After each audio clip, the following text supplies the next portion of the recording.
Hi everybody, this is Tanya and this is my channel Tea Talks 93. I wanted to do a review of Bridgerton. I know I'm kind of late to the game, but I really love this show. Season 3 just came out. I watched the whole thing and now I'm rewatching it probably multiple times. I probably watched it like 4 times since April. Anyway, I wanted to review Bridgerton Season 1. So Season 1, Episode 1, it was called Diamond of the First Water. And this is where we meet the Bridgertons. Is the mother, who is a widow, and then she has 8 children, I believe. They all start with like A, B, C, D, E, A, B, C, D, E, F, G, H. Yes, there are 8 kids. So I think it's four boys, 4 girls. So it's like Anthony, Benedict, Colin, Daphne, Eloise, Francesca, the G, Gregory, I think it's Gregory, you guys can correct me if you want to, Gregory, and then Hyacinth. So those are the Bridgertons. And then we have the Featheringtons. The Featheringtons, they have Lord Featherington, who is a baron, and I don't remember what his name, or if they even ever mentioned his name, but then they have the mother, Lady Featherington, and she's a baroness then. And then they have 3 girls, and it's Philippa, Prudence, and Penelope. And Penelope is very good friends with one of the Bridgerton's girls, Eloise, and then she's had this big crush on Colin, who is the 3rd child, 3rd son. We're introduced to Lady Whistledown, who is the writer of this, I guess it's a journal, it's like a little booklet that reports the gossip, basically. So we're introduced to that idea, and this lady apparently is reporting on everybody in the town, and she tells names where like some of the other pamphlets would give like initials or generalizations or that kind of thing. And so all the people of the town are very excited that she's using names and telling everything. And the queen is pretty irritated with her because she will tend to point out things that the queen missed or that she got wrong, that kind of thing. So it's really kind of fun, kind of cool. I did read all these books, and then there's even like after these books are done, I think there should be 8 of them. And then there's a book about the mom and the dad when they were getting together.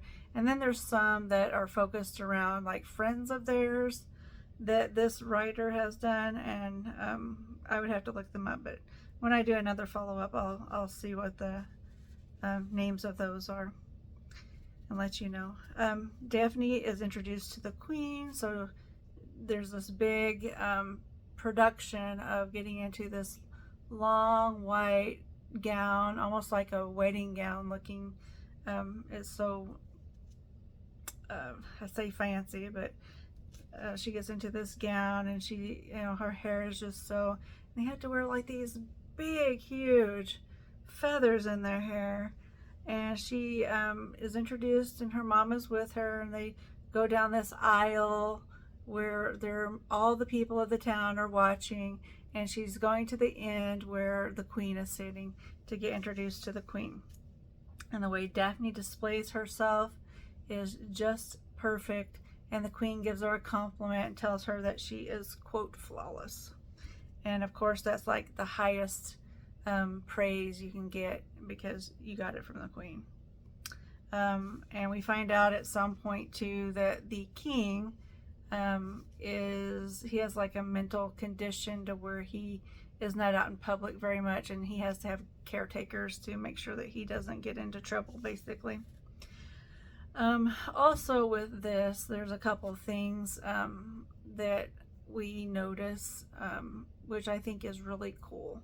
So with this show, they go outside of the box, basically, like what we know to have happened in like the 1800s, which is where this is set in. People of color were not put into positions of being barons or viscountess or viscounts or dukes or queens or anything like that.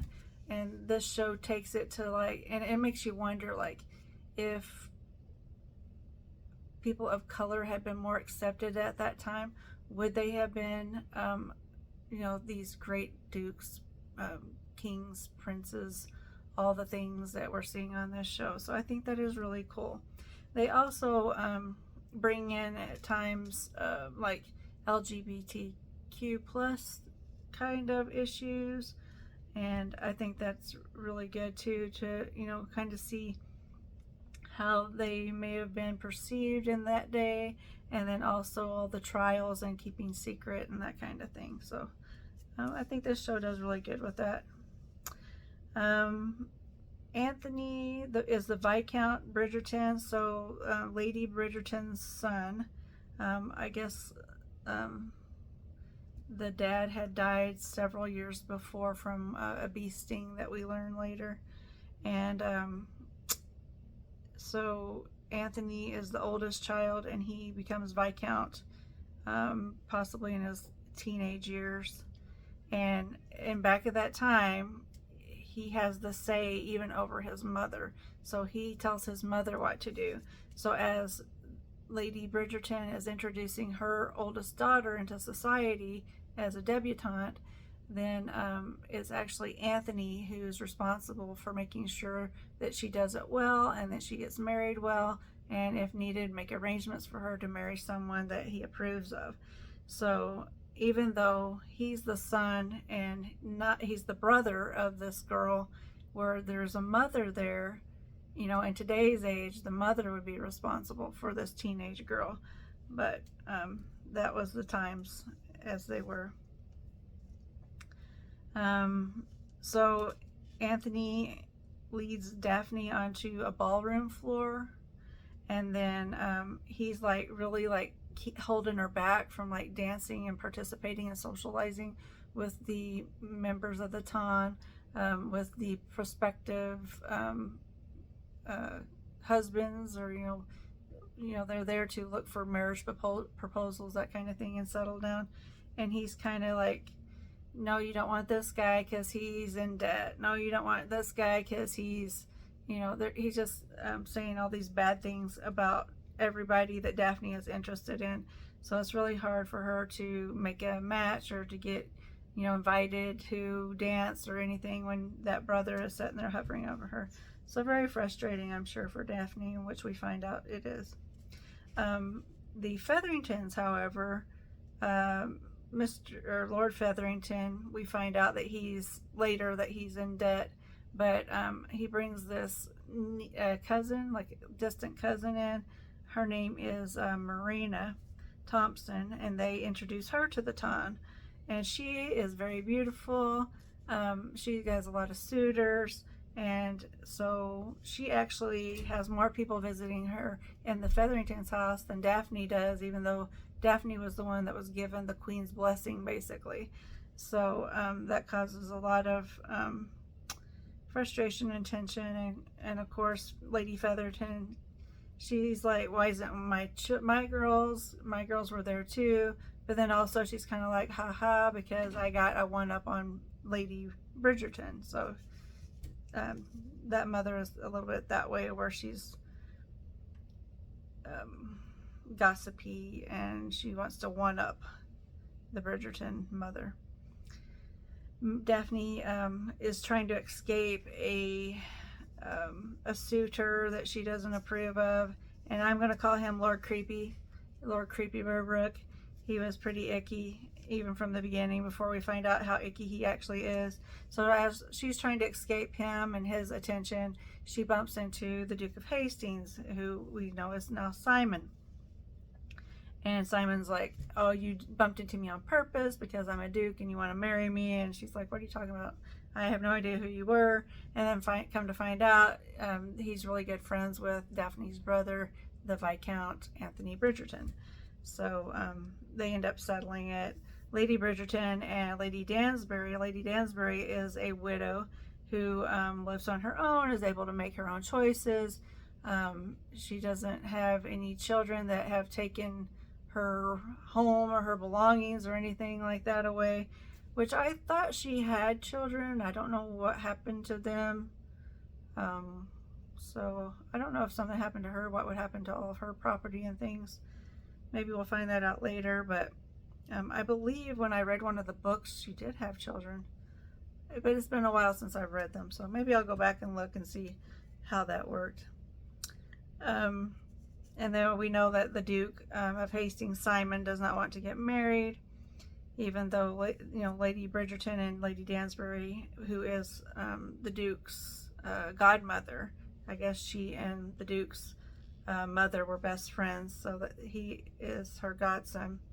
So that's why they're trying to get Daphne and Simon together.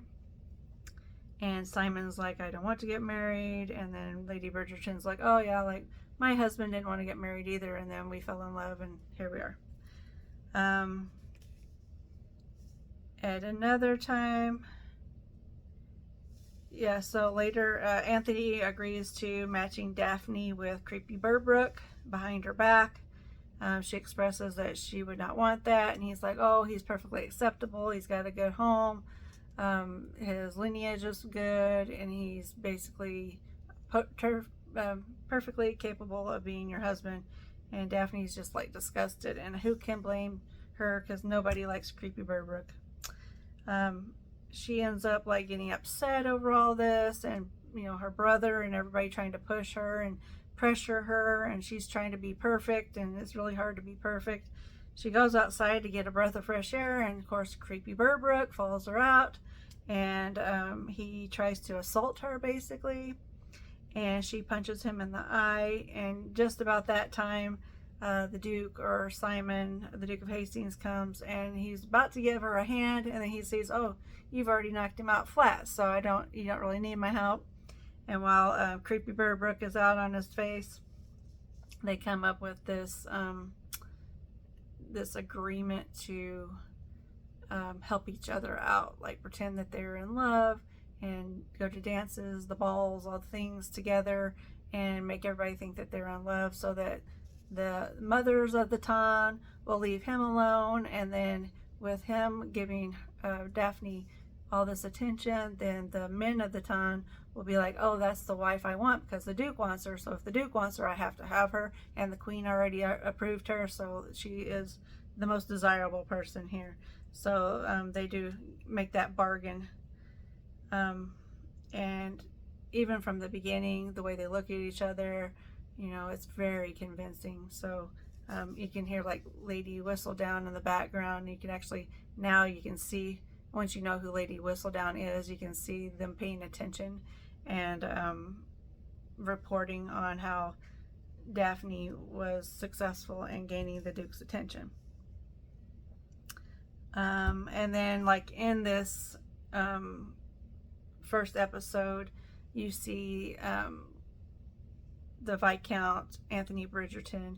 He's with his mistress. They have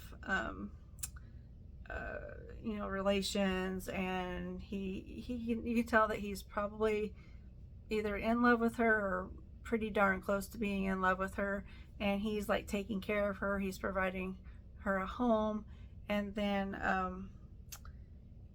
he, at the end of this, after everything happens with Daphne, he ends up breaking off with her, because he and his mother had a conversation about his responsibilities as the Viscount, and she basically told him, you either buckle down and be the Viscount, or let it go to your brother. So he's like, what I have to do is end up marrying somebody that is legitimately eligible.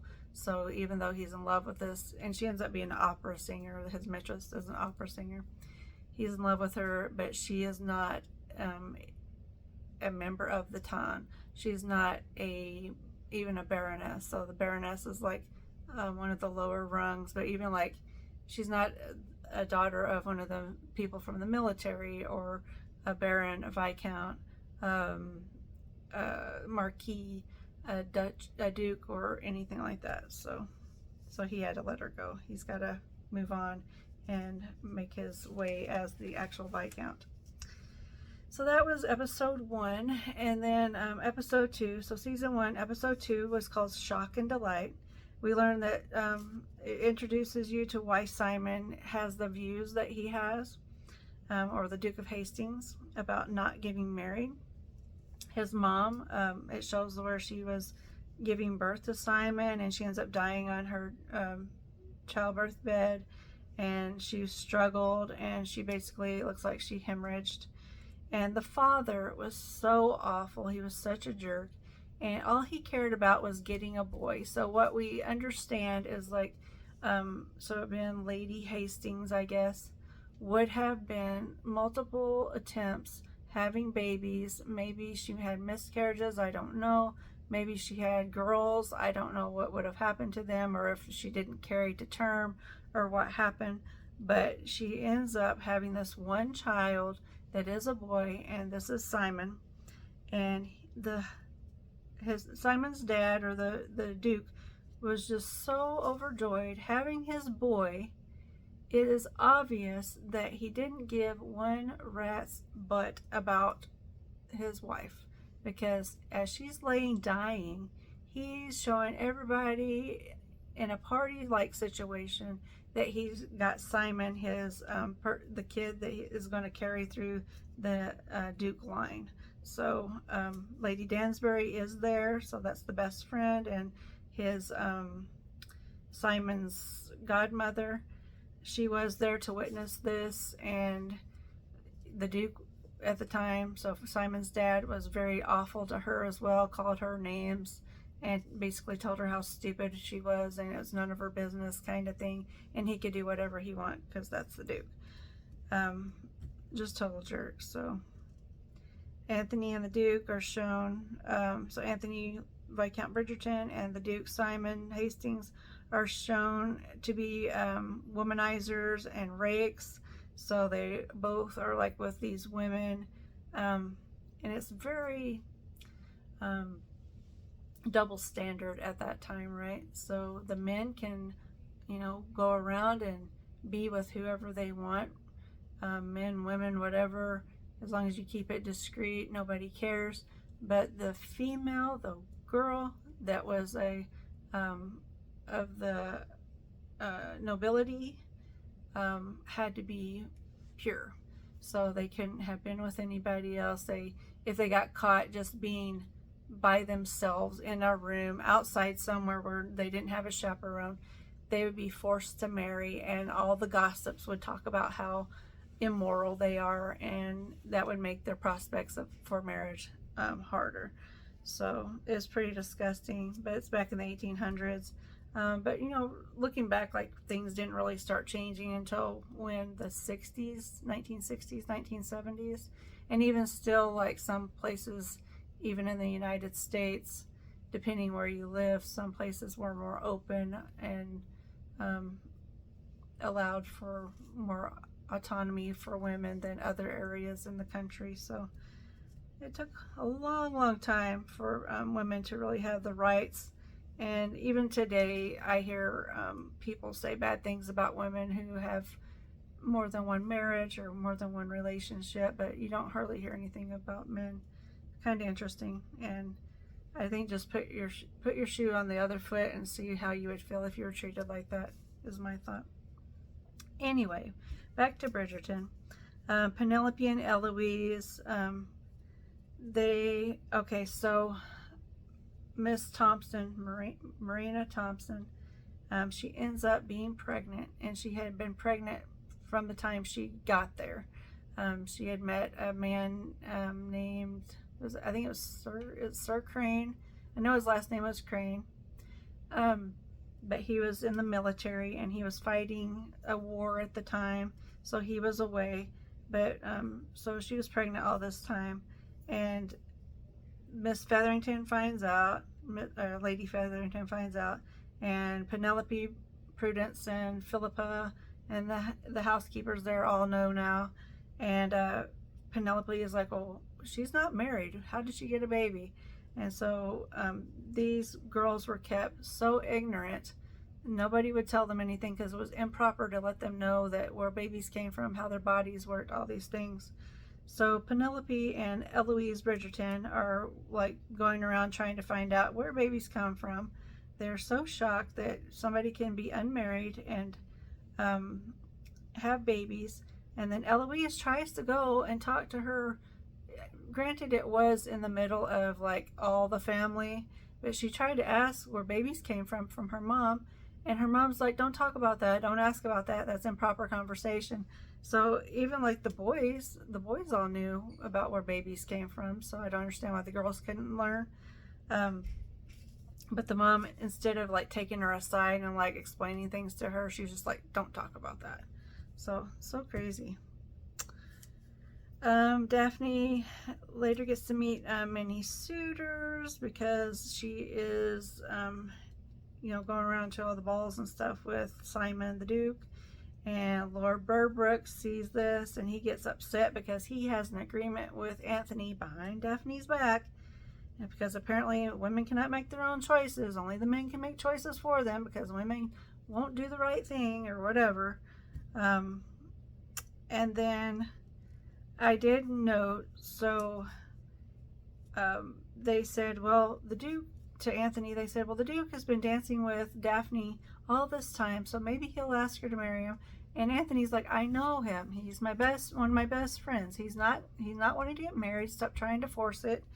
I have you a perfectly acceptable placement with Lord Creepy Burbrook. So that's what we're going to do. And Daphne's like, no. And then he mentions like, well, Colin dances with Penelope, and that doesn't mean that he's going to marry her. I thought that was kind of funny because as we know later, that's what happens. Yes, spoiler alert if you have not watched it before.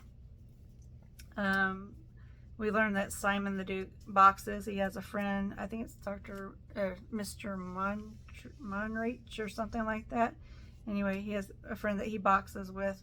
And do Dukes really box with people? I doubt it. I think they would probably be overprotected and wouldn't be allowed to do such things, but who knows. Anthony tries to call Simon off from being around Daphne, from hanging around with her, and upsetting Creepy Burbrook. But then we learn that Simon's father had treated him badly due to him having a stutter, and Lady Danbury helped him through that. She helped teach him and make sure that he could speak well, and so he could be more respected once he became the Duke. And that's really how they became really close, is that she helped him out when his own father basically kept him hidden, told him he was stupid, treated him very poorly. So no wonder the Duke doesn't want to get married, and he doesn't trust anybody basically. Lady Featherington locks Miss Thompson up in her room for being pregnant, keeps her secluded and hidden, and basically like takes every possible chance to shame her about her condition. And then like Penelope tries to go and be around her and give her some companionship and that kind of thing while she's going through it. And once in a while Lady Featherington catches her and kicks her out of the room. But that's really sad that how they treated people back then when they're the women. Normally they don't have the responsibility or the ability to make their own decisions, but now that she's pregnant, she apparently made that decision, and the man gets off scot-free because he couldn't have made the decision. So like, again, it's like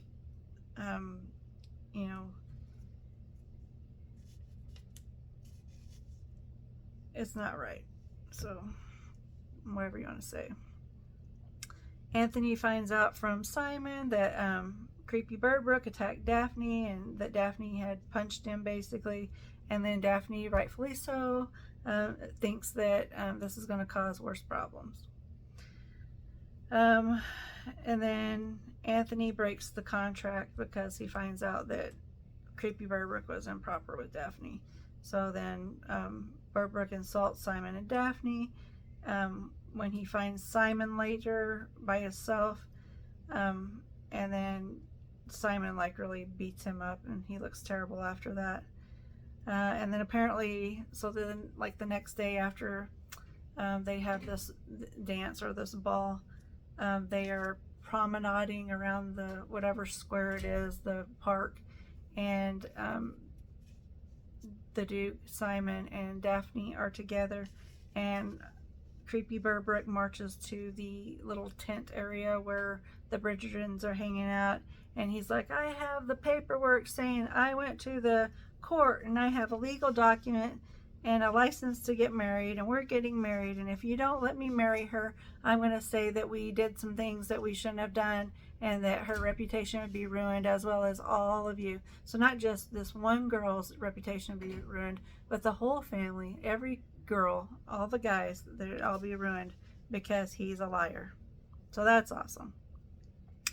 And then, yeah, and he also threatened to report it so that Lady Whistledown would be compelled to spread it everywhere. So then Daphne she just like gives up. She throws all of her flowers from all of her suitors away, and then she just, gives up, and she's like, I guess I'll be Lady Burbrick.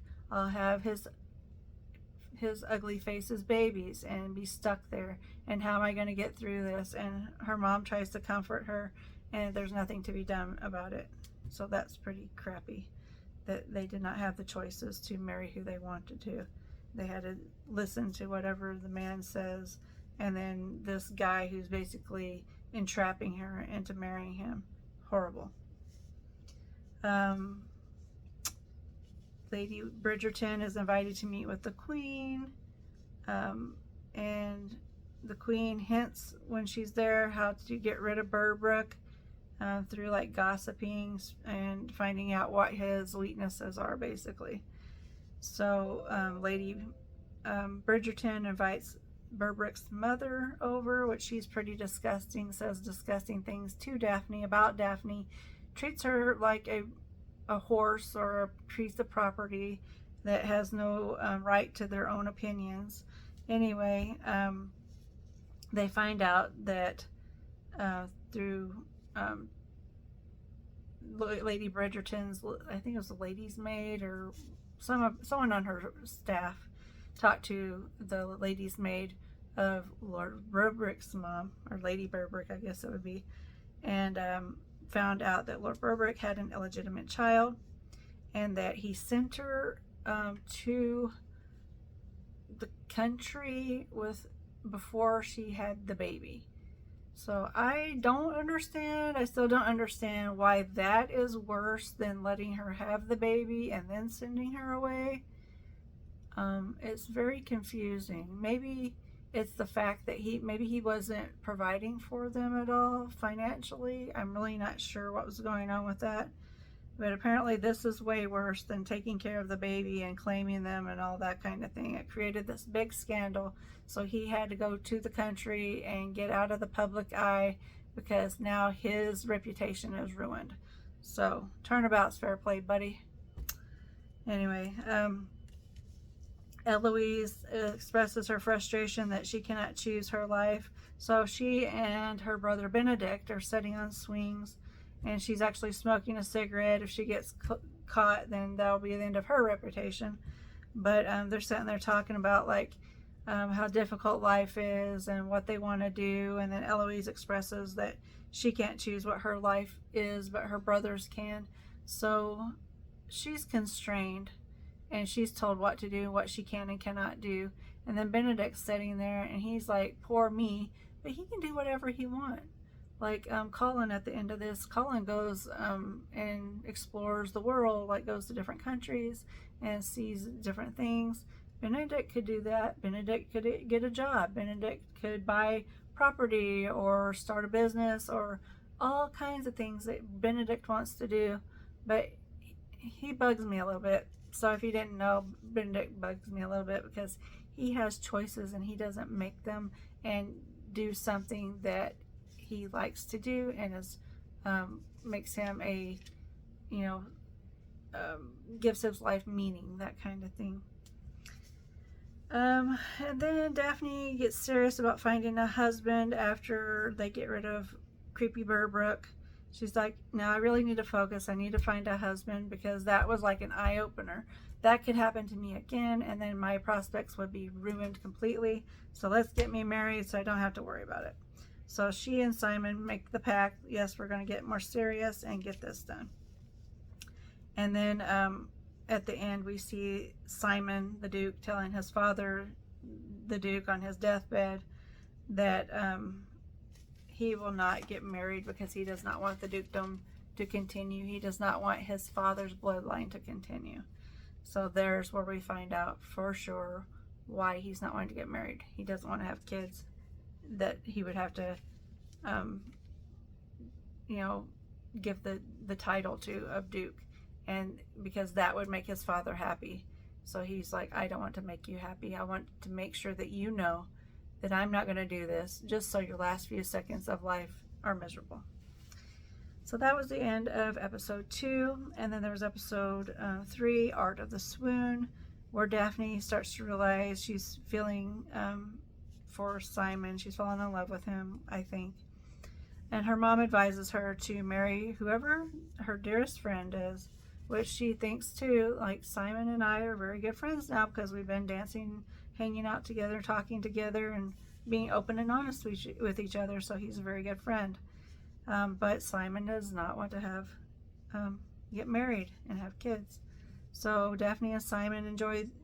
You can see that they're pretending, but they're enjoying being together. So you can tell. Like, at that time, I'm like, Simon loves her too, but he will not say he does because he doesn't want to go back on his pledge to his father. The queen introduces her nephew to the women of the town, and he's the Prince of Prussia, which would be Germany now. So he speaks German, and he's from Germany, what we know of now.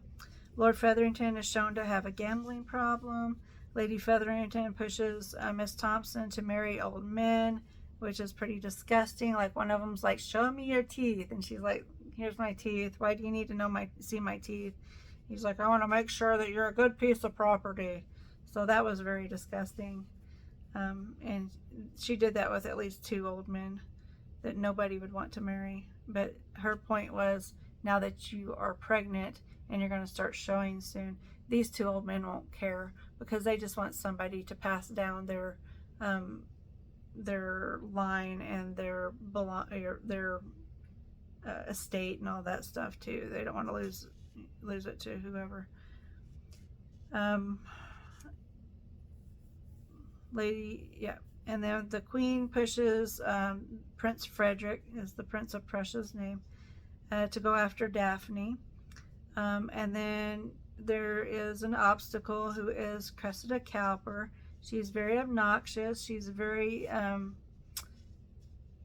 she tries to make the other women that are seeking husbands look bad. So I saw her step on dresses. I've seen her trip people, say bad things about them to make them look worse so that they'll look at Cressida, not the other women, all kinds of crazy things. Daphne finds out about, she's talking to Simon about what her mom said about finding the dearest friend statement, and Simon's like, yeah, that seems to be reasonable. And she's like, but there's got to be other things like good relationship, but also you have to have the physical attraction and that kind of thing. So he starts telling her a little bit about the birds and the bees, which is improper, but because they're just friends and they're not really wanting to marry each other, apparently it's okay. But they're going to keep it secret because it would be improper for sure, and it would ruin Daphne's reputation. Even though Simon is a rake, so it won't ruin his reputation, but it would ruin hers. Lady Dansbury encouraged Simon to propose to Daphne or let her go because she has drawn the attention of this Prince Frederick. And then instead of rising to the challenge, Simon just cuts ties with Daphne and lets her down. Anthony struggles with his separation from his mistress. Lady Featherington forges letters from Miss Thompson's love interest, Sir Crane. And then Daphne sets her cap to the prince, and the queen is so happy. And that's where they end it. But you can tell Simon is not really happy about it. But all right, well, that is season 1 of Bridgerton, episodes 1, 2, 3. That's the review for that, and I'll do some more and all the way through season 3. I can't wait for season 4, but it's going to be forever and a day. But I hope you guys have a good week. Thank you for watching. Like, subscribe, all the things. Have a good day.